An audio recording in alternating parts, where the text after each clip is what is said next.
കവളങ്ങാട് ഗ്രാമപഞ്ചായത്ത് 2026-27 സാമ്പത്തിക വർഷത്തെ ബജറ്റ് അവതരിപ്പിച്ചു. ഗ്രാമപഞ്ചായത്ത് vice president Joby Jacob budget അവതരിപ്പിച്ചു.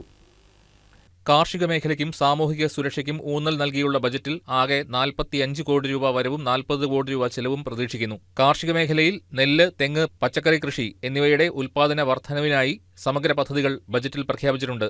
പഞ്ചായത്ത് വിഹിതം മാത്രം 26 ലക്ഷം രൂപ വകയിരുത്തിയിട്ടുണ്ട്.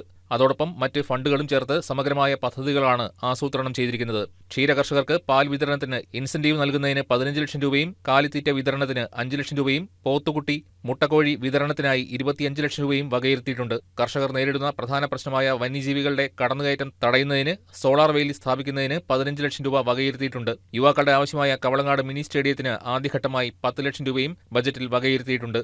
നെല്ലിമറ്റം പഞ്ചായത്ത് ഷോപ്പിംഗ് കോംപ്ലക്സിനായി 1.5 കോടി രൂപയും തെരുവ് നായ ശല്യം പരിഹരിക്കുന്നതിനായി 10 ലക്ഷം രൂപയും ബജറ്റിൽ ഉൾക്കൊള്ളിച്ചിട്ടുണ്ട്.